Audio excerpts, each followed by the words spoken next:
आज हम आजादी दिवस मना रहे हैं, लेकिन यह आजादी हमें उपहार में नहीं मिली है। इसके लिए एक लंबी यात्रा करनी पड़ी है, आजादी की यात्रा। इस यात्रा में हजारों लाखों लोगों ने अपनी जान की कुर्बानी दी। 1919 जलियांवाला बाग। आज हमारी बैसाखी का दिन है, लेकिन पूरा पंजाब बैसाखी नहीं मनाएगा। हम सब बैसाखी नहीं मनाएंगे।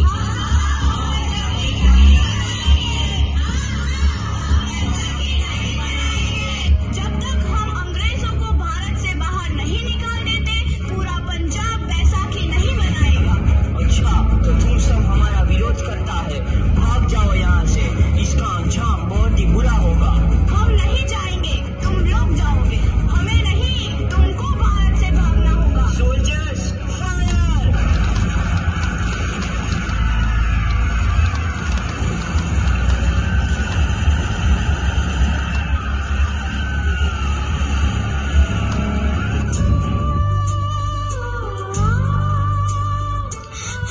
ये जमीन हमारी, ये धरती हमारी, ये खेत हमारे।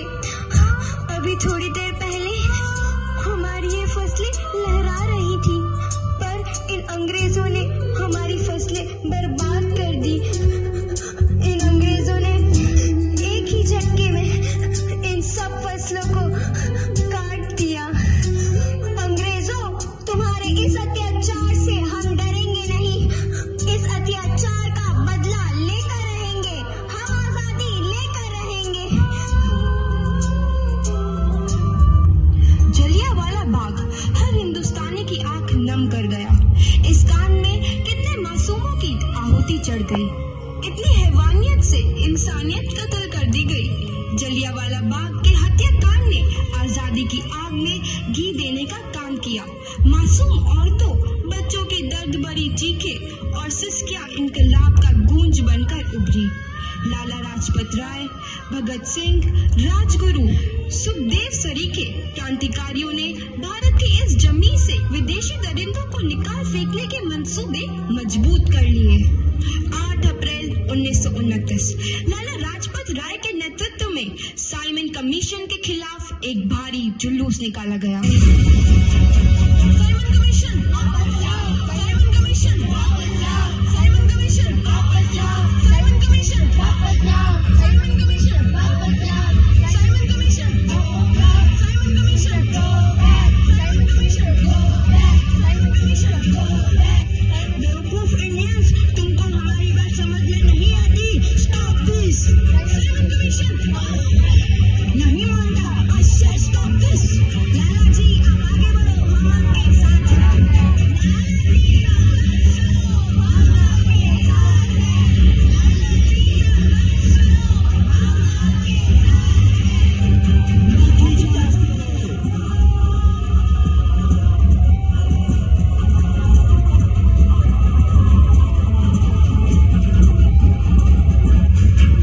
लाला जी को तो बहुत गहरी चोट लगी है, उनका सर फट गया है।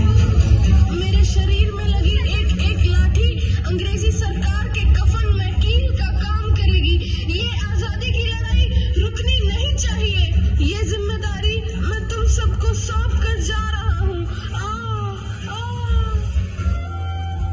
लाला लाजपत राय की दर्दनाक मौत के बाद भगत सिंह, सुखदेव, राजगुरु वतन के इन मतवालों के खून में ऐसा उबाल आया जिसका सामना करना अंग्रेजी सरकार के लिए मुश्किल हो गया। अंग्रेजों को करारा जवाब देने के लिए स्कॉट और सैंडर्स को मारने की रूपरेखा रची गई।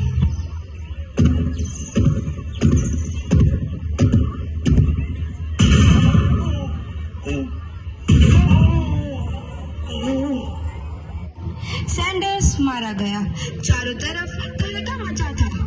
दीवारों पर लिखा था, लाला जी की मौत का बदला ले लिया गया है। भगत सिंह समेत सभी वहां से फरार हो गए।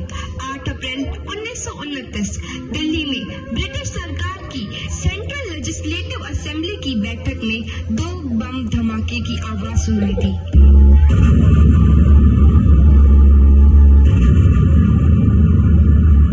इन धमाकों ने अंग्रेजी हुकूमत को हिला कर रख दिया। इस घटना को अंजाम देने वाले भगत सिंह, राजगुरु और सुखदेव ने अपने आप को अंग्रेजों के हवाले कर दिया। 1930 को अदालत ने अपना फैसला सुनाया। मुलजिम भगत सिंह, मुलजिम राजगुरु, मुलजिम सुखदेव को दफा 121 और दफा 302 के तहत ये अदालत तीनों को मुजरिम करार देती है और इस गुस्ताखी के लिए ये अदालत इन तीनों को सजाए मौत की सजा सुनाती है।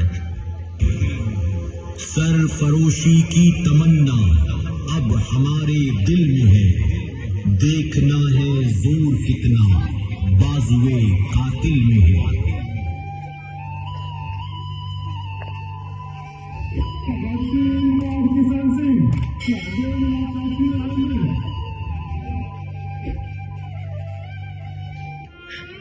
पुत्र की हाल है तेरा।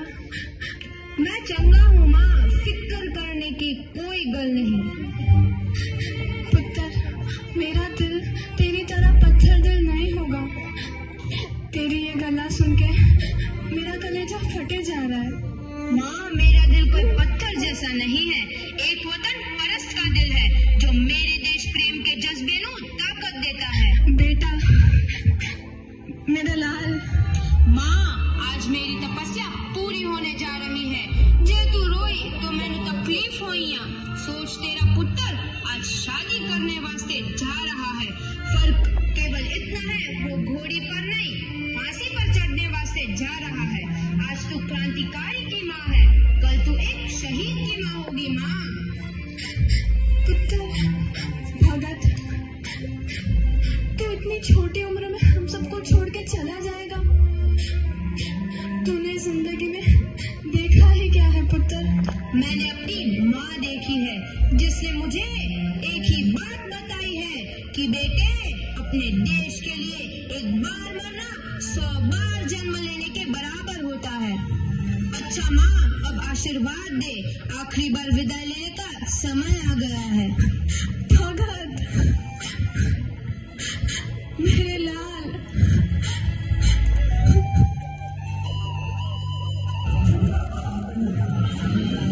भगत सिंह, तुम्हारी कोई आखिरी ख्वाहिश? हमारे हाथ खोल दिए जाए। हम तीनों दोस्त एक दूसरे से गले मिलना चाहते हैं। उनके हाथ खोल दिए जाए।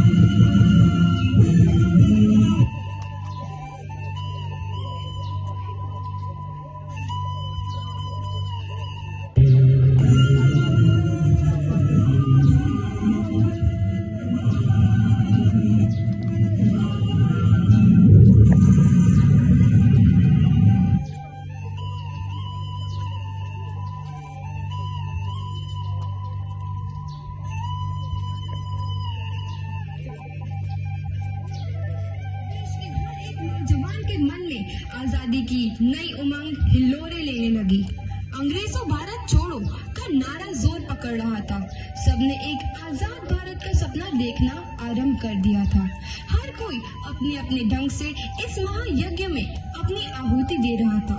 सुभाष चंद्र बोस, रानी लक्ष्मीबाई, तात्या टोपे और मंगल पांडे जैसे शहीदों की कुर्बानी रंग लाई। 15 अगस्त 1947 को भारत आजाद हुआ।